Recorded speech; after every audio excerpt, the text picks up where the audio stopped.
ഇന്ന് ചില ചിന്തകളാണ് നിങ്ങളുടെ മുമ്പിൽ ഞാൻ വെക്കുന്നത്. പണ്ട് ഫേസ്ബുക്കിൽ നുറുങ്ങ് ചിന്തകൾ എന്ന് പറഞ്ഞ പോലെ ചെറിയ ചിന്തകളൊക്കെ കൊടുത്തിരുന്നു. അതെല്ലാം നിർത്തിയിരിക്കുകയായിരുന്നു.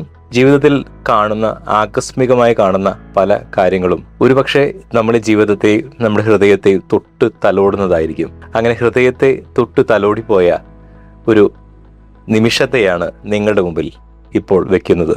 സാധാരണ ഈവനിങ് വാക്ക് എന്ന് പറയുമ്പോൾ ഞാൻ എൻ്റെ പള്ളിയിലേക്ക് പോയി തിരിച്ചു വരുന്ന ഒരു സമയമുണ്ട്. ഈവനിങ്ങിൽ ചിലപ്പോൾ പോകാൻ സാധിക്കുമില്ല. കഴിഞ്ഞ ദിവസം പോയപ്പോൾ ഒരു തികച്ചും അപ്രത്യക്ഷമായ ഒരു കാഴ്ച കണ്ടു. തൃശ്ശൂർ ജില്ലാ ആശുപത്രിയുടെ മുൻപിലായി 18-19 വയസ്സ് പ്രായമുള്ള 2 യുവാക്കൾ ഒരു ടേബിളൊക്കെ ഇട്ട് ഐസ്ക്രീം, കേക്ക് എല്ലാം നിരത്തി വെച്ചിരിക്കുകയാണ്. ഞാൻ അവിടെ എത്തിയപ്പോൾ തന്നെ ഈ 2 പയ്യന്മാർ എൻ്റെ അടുത്ത് വന്ന് പറഞ്ഞു, ചേട്ടാ ഒരു ഐസ്ക്രീം കഴിക്കൂ, 50 രൂപയാണ് വില. ഞാൻ പറഞ്ഞു എനിക്ക് സമയമില്ല, ഞാൻ ഐസ്ക്രീം കഴിക്കുകയുമില്ല. ഞാനത് നടന്നുപോയി. എന്നോട് പറഞ്ഞ ആ കുട്ടികളുടെ മുഖം എൻ്റെ മനസ്സിലുണ്ടായിരുന്നു. തിരിച്ചു വരുമ്പോൾ ഞാൻ ചോദിച്ചു, ഈ ഐസ്ക്രീം വിൽക്കുന്നത് ഇവിടെ പ്രത്യേകിച്ച് ഈ ഫുട്പാത്തിലൊന്നും അങ്ങനെ ഐസ്ക്രീം വിൽക്കുന്നത് കണ്ടിട്ടില്ല, എന്തുകൊണ്ടാണ് നിങ്ങളിവിടെ വിൽക്കുന്നത്? അപ്പോൾ ആ പയ്യൻ പറഞ്ഞു, ചേട്ടാ ഞങ്ങൾ പൂരപ്പറമ്പിലായിരുന്നു ഐസ്ക്രീം വിറ്റിരുന്നത്, അവിടെ നിന്ന് ഞങ്ങൾ ഓടിപ്പിച്ചു. ഇപ്പോൾ ഞങ്ങൾ ഇവിടെ നിന്ന് ഐസ്ക്രീം എല്ലാം തയ്യാറാക്കി ഒരാൾ പൂരപ്പറമ്പിൽ നടന്ന് ഐസ്ക്രീമിൻ്റെ ആവശ്യമുണ്ടോ എന്ന് ചോദിക്കും. ആർക്കെങ്കിലുമൊക്കെ ഐസ്ക്രീം വേണമെങ്കിൽ ഞങ്ങളിവിടെ പാഴ്സൽ എന്നോണം ഒരു പ്ലേറ്റിൽ വെച്ച് ഇത് കൊടുക്കും.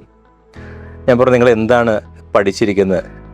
അപ്പോൾ അവർ പറഞ്ഞു, ഞങ്ങൾ പഠിച്ചുകൊണ്ടിരിക്കുകയാണ്, ഞങ്ങൾ 2 പേരും മെഡിസിന് പഠിക്കുകയാണ്, 2ാം വർഷ MBBS വിദ്യാർത്ഥികളാണ്.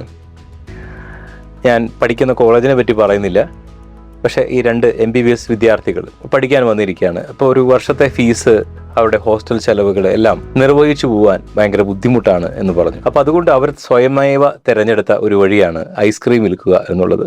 അതിലൊരുത്തൻ പറഞ്ഞു, ഞാൻ പലപ്പോഴും കാറ്ററിംഗ് സർവീസിന് പോകുന്നു, പെട്ടെന്ന് ഞെട്ടലുണ്ടാക്കി എനിക്ക്. അപ്പം ഞാൻ പറഞ്ഞു, മക്കളെ നിങ്ങൾക്ക് ഇതിനേക്കാളും മെച്ചപ്പെട്ട ഒരു തൊഴിൽ സാധ്യതയില്ലേ? സൊമാറ്റോ പോലെയുള്ള വണ്ടികൾ ഓടിച്ചു കഴിഞ്ഞാൽ ഒരു 1000 രൂപ സേവ് ചെയ്യാലോ. അപ്പോൾ അവർ പറയുന്ന ഒരു വാദഗതി, ഇവർക്ക് 4 മണിക്കോ 5 മണിക്കോ ഒക്കെ ഇറങ്ങാൻ സാധിക്കുക, പിന്നെ രാത്രി ഒരുപാട് ലേറ്റായി ഹോസ്റ്റലിൽ എത്തേണ്ട ഒരു പ്രശ്നമുണ്ട്. അതുകൊണ്ട് ഇവർ അതിനിടയ്ക്ക് കണ്ടെത്തിയ ഒരു വഴിയാണ് ഈ ഐസ്ക്രീം കച്ചവടം. ഇതിൽ ബഹുരസമെന്ന് വെച്ചാൽ ഞാൻ നിൽക്കുന്ന സമയത്ത് തന്നെ ഈ ഐസ്ക്രീം എല്ലാം മെൽറ്റായി പോയി കഴിഞ്ഞിരുന്നു. അപ്പോൾ ഇവർ തമ്മിൽ പരസ്പരം ചർച്ച ചെയ്യുകയാണ്, ഈ മെൽറ്റായ ഐസ്ക്രീം എങ്ങനെ നമുക്ക് കളയാൻ അല്ലെങ്കിൽ എന്ത് ചെയ്യണമെന്നറിയാതെ നിൽക്കുക.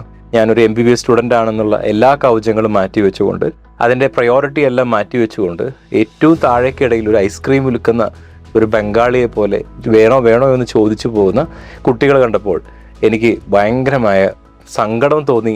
അതേപോലെ തന്നെ അവരോട് വളരെ സ്നേഹവും തോന്നി. ഇന്നത്തെ കാലത്ത് പലപ്പോഴും പത്രങ്ങളിലും TV-കളിലും ഒക്കെ നാം കാണുമ്പോൾ എത്രയോ കുട്ടികൾ കഞ്ചാവിനും മയക്കുമരുന്നിനും, അല്ലെങ്കിൽ ഇപ്പോൾ പുതിയ ഒരു സമ്പ്രദായം വന്നിട്ടുണ്ട്, സ്പാ സെൻ്ററുകൾ. ഇവിടെയൊക്കെ പോയി കഴിഞ്ഞാൽ 1/2 മണിക്കൂർ 1 മണിക്കൂർ സർവീസ് ചെയ്ത് കഴിഞ്ഞാൽ പൈസ ഉണ്ടാക്കാൻ പെൺകുട്ടികൾ പോകുന്നു. അതേപോലെ മയക്കുമരുന്ന് കച്ചവടത്തിന് പെൺകുട്ടികൾ പോകുന്നു. ഒരുപക്ഷെ അവർക്കിത് ലാഭം എന്ന് പറയുന്നത് വലിയ കാര്യമായിട്ടൊന്നും ഉണ്ടാകാൻ സാധ്യതയുണ്ടെന്ന് എനിക്ക് തോന്നുന്നില്ല. ചേട്ടത് എവിടെയാണ് ഞങ്ങൾക്ക് കച്ചവടം ചെയ്യാൻ പറ്റിയൊരു സ്ഥലം എന്നാണ് അവർ ചോദിച്ചത്. എന്തായാലും കഥ അവസാനിപ്പിക്കട്ടെ. എൻ്റെ ഒരു സുഹൃത്തിനെ വിളിച്ച് ഞാൻ പറഞ്ഞു, അങ്ങനെ 2 കുട്ടികൾ ഇങ്ങനെ റോട്ടിൽ നിന്നിട്ട് വിൽക്കുന്നുണ്ട്. അവർ അന്യജില്ലക്കാരാണ്. ഞാൻ ജില്ല എവിടെയാണെന്നും ഞാൻ പറയുന്നില്ല. അന്യജില്ലക്കാരായതുകൊണ്ട് അവർക്ക് ഇവിടുത്തെ കാര്യങ്ങളൊന്നും അറിയുന്നില്ല. അപ്പോൾ അതുകൊണ്ട് എൻ്റെ സുഹൃത്ത് പറഞ്ഞു, ഞാൻ അവരെ സഹായിക്കാം. അദ്ദേഹത്തിന് കുറച്ച് ചിപ്സും അതുപോലെ തന്നെ സ്നാക്സൊക്കെ സെല്ല് ചെയ്യുന്ന ഒരു ചെറിയ യൂണിറ്റ് ഉണ്ട്. അദ്ദേഹം പറഞ്ഞു, ഞാൻ അവരെ അവിടെ അക്കോമഡേറ്റ് ചെയ്യാം, അവർക്ക് ഇത്ര കഷ്ടപ്പെടാതെ തന്നെ ജീവിക്കാനായിട്ടുള്ള, അല്ലെങ്കിൽ ഹോസ്റ്റൽ ഫീ അടയ്ക്കാനുള്ള, ഫീസുകൾ അടയ്ക്കാനുള്ള ഒരു വഴി കണ്ടെത്താം. നാം മനസ്സിലാക്കേണ്ടത്, ഇവിടെ ഒരു ബൈക്ക് വാങ്ങിച്ചു തന്നില്ല എന്ന പേരിൽ, അല്ലെങ്കിൽ ഒരു നല്ല ഡ്രസ്സ് വാങ്ങി കിട്ടിയില്ല എന്ന പേരിലൊക്കെ ഒരുപാട് കുട്ടികൾ വീട്ടിൽ പ്രശ്നമുണ്ടാക്കുമ്പോൾ, വാശി പിടിക്കുന്ന കുട്ടികളുള്ളപ്പോൾ, ഇങ്ങനെ തെരുവിൽ നിന്ന് ഐസ്ക്രീം വിൽക്കുന്ന, മെഡിസിന് പഠിക്കുന്ന വിദ്യാർത്ഥികളെ കാണുമ്പോൾ നമുക്ക് അവരെ മുമ്പിൽ വെച്ച് ഇങ്ങനെ തന്നെ പറയാം, ഇതാണ് ലോകത്തിന് നിങ്ങൾ കാണിച്ചു കൊടുക്കുന്ന വെളിച്ചം. ഒരുപക്ഷെ നിങ്ങൾ ഡോക്ടറായി സമൂഹത്തിൽ സേവനം ചെയ്യുമ്പോൾ എത്രമാത്രം അടിത്തട്ടിലേക്ക്, മനുഷ്യന്റെ ഓരോ അവസ്ഥകളിലേക്കും കടന്നു ചെല്ലുവാൻ നിങ്ങൾക്ക് സാധിക്കുമെന്ന് ഞാൻ വിശ്വസിക്കുന്നു.